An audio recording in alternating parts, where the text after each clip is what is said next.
In my previous video, we went to Epic Universe, and in this video, I'm going over the pros and cons and just things you should know. So if you're planning on taking a trip to Epic Universe, stay tuned. We stayed at a Universal Resort so that we could get in an hour early. Well, once security opened, the ticketing area was still not open, and there was only about a 20 feet distance between the two. I'm not really sure why they didn't open them up at the same time, because it made a lot of us squished in this small little space just to wait to get in. I don't know why they don't open it up at the same time. So because we got in early, the land that was open is Nintendo Land. Well, when we got there, both of the rides were closed. My friends, just a heads up, we are not currently operational and we do not know how long it will be. So staying at a hotel, we got in an hour early, which really the only thing that was open is Nintendo Land. And both the major rides there are closed for some reason. So now we're gonna go to the Stardust Racer, which I believe is open. We go to Stardust Racers, and that was closed. Then I'm left wondering, well, where do we go now? So I saw a bunch of people waiting in line to get into How to Train Your Dragon. So we got in line to get into that universe. And then I heard over one of their team members' radios. So instead of Nintendo Land, both the Dragon and the Dark Universe had to be open to give us something to do for the next hour. And because the park is new, there still might be a lot of technical difficulties. So you want to be open and willing to walk to all the different lands, to whatever is open at the time. Alright, so let's talk about rides. I do think they had a wide range of intensity levels, from Yoshi's Adventures to Stardust Racers. And I will say, Stardust Racers is way too intense for me. And you know that feeling when you get up really quick and your vision starts to go gray? Well, that happened to me a lot on the ride. It was actually so intense, I did cry a bit afterwards, which is not normal for me. I normally like roller coasters, so I don't know if I'll be going on that one again. But here are some of the rides I really did enjoy. My two favorite were Hiccups, Wing Glider, and Minecart Madness. Minecart Madness was probably my favorite one. If I could do that all day, every day, I totally would. That one was super fun. But everyone seemed to love Monsters Unchained, which visually it's very good.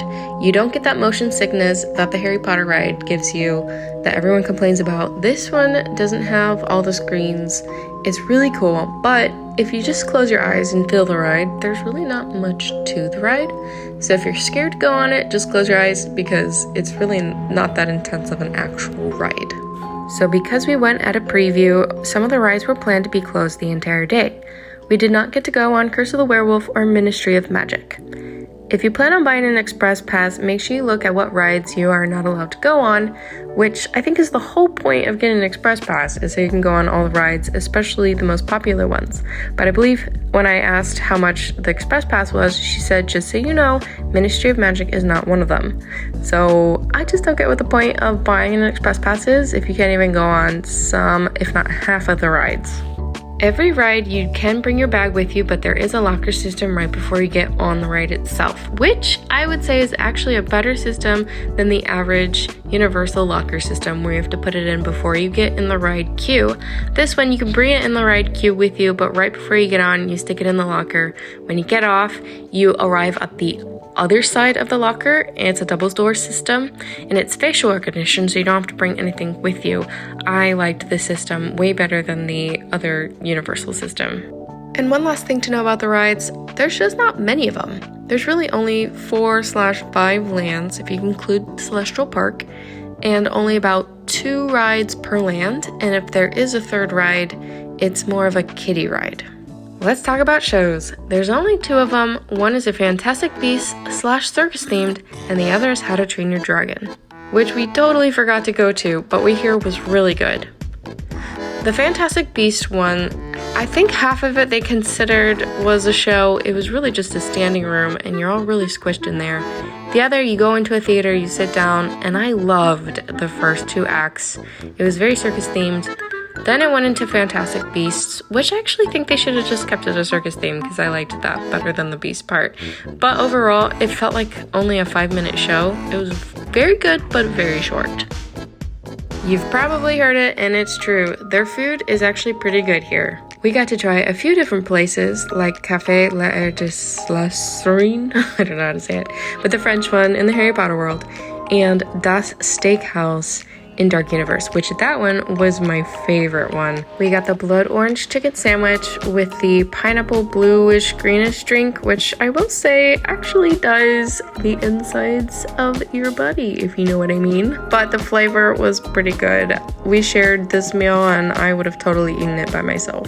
And some of my favorite snacks was the mac and cheese cone in How to Train Your Dragon World. I thought it lived up to the hype. And also the Donkey Kong float. Everyone said this was overhyped, but I loved it. I thought about it almost every day after coming home. I would totally go back just to have that float again. The only cons on my experience was at the Café La Serene. The chicken meal we had, half the chicken was great, the other half was dry, and then we got a cinnamon pretzel on the way out that was rock hard. Whoever is doing the pretzels there, y'all need to change it out a lot quicker. But overall, that was the only cons. I actually really enjoyed the food there. We had pizza at the Pizza Moon. We had snacks here and there, got some fudge. We did have the soda. They have different sodas in 3 of the lands. The Celestial Park one was pretty nasty, but I really liked the Dark Universe one. And it's just nice to have different options like that. Let's talk about the different lands. Dark Universe, I was anticipating this one the most, and it ended up falling kind of flat for me. It didn't feel like it had much. I loved the theming. I loved everything that they did have, but it just didn't feel like much. I feel like maybe they could have added a haunted house walkthrough where it's not a ride, it's not a show, you just walk through maybe a scary mansion. That would have been cool. Some sort of immersive experience that's not a ride or a show.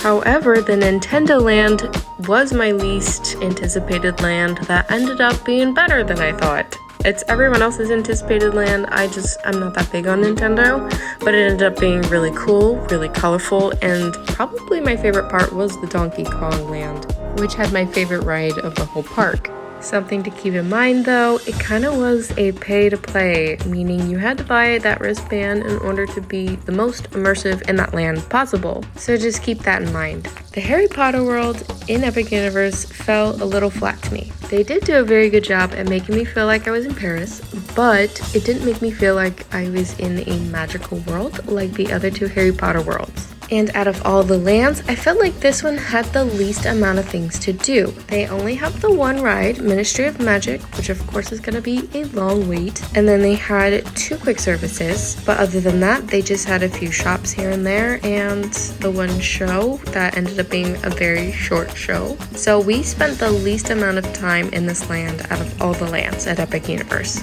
I think my overall favorite land that they did a very good job at was How to Train Your Dragon. This land to me had the most things to do.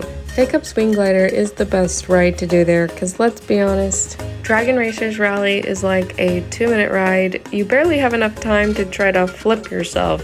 And Fire Drill is a kid-friendly ride, but you probably will get soaked. Celestial Park. It's not really a land, but they do consider it one. They do have 2 rides and a restaurant. It's mainly an area that connects all the different lands together. I believe future plans is that there may be a concert area in there and they'll open up Celestial Park to hotel guests and people attending concerts, so they'll add ticketing areas to the rides and the lands. And just a few things to keep in mind about the entire park.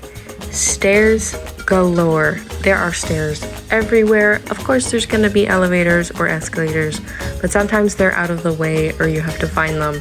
But coming off of the ride, going onto rides, going into lands, coming out of lands, there's stairs everywhere. And I've seen a lot of people complain that there's no shade in the park. I personally didn't experience this myself. Maybe I'm just used to being outside for theme parks, but that's just something to keep in mind as well. Overall thoughts. For some reason, Epic Universe felt like a completely different park from a completely different company, which is not bad. It just doesn't feel like Universal if you know what I mean. Like those of us who go to theme parks a lot, especially Disney and Universal, you'll understand what I'm talking about. When you go to Disney, you get a certain feeling while you're there. It's probably nostalgic and sort of magical, especially being at Magic Kingdom at night. For some reason, it just feels a certain way. Then you go to Universal and you get a completely different feeling. That to me feels like more immersive in movies versus magical. So I'm expecting to have more of a immersive in the movies type of feeling, which I feel like I didn't get at Epic Universe. When you look at all the lands, you've got Nintendo Land, Dark Universe, How to Train Your Dragon, Harry Potter, and Celestial Park. Technically, only Harry Potter and How to Train Your Dragon are the only movies of all the different themes. Technically, Dark Universe comes from a multitude of movies, but it didn't come from one specific movie. And Nintendo Land, of course they made some movies from it, but it's primarily a video game. So that feeling I get when I'm at a typical Universal park, I just didn't get there. I didn't feel like I was fully immersed in it. But How to Train Your Dragon, I will say, is the better of all the theming of feeling fully immersed in that world. My overall thoughts is that I really did enjoy Epic Universe. It just didn't make me crave for more. But I am seeing that there are different phases to the park. This is only in phase 1, but I do see that there are more phases and they're going to expand it even more. So that is something to look forward to for Epic Universe. I hope you enjoyed this video. Like and subscribe. I'll see you next time.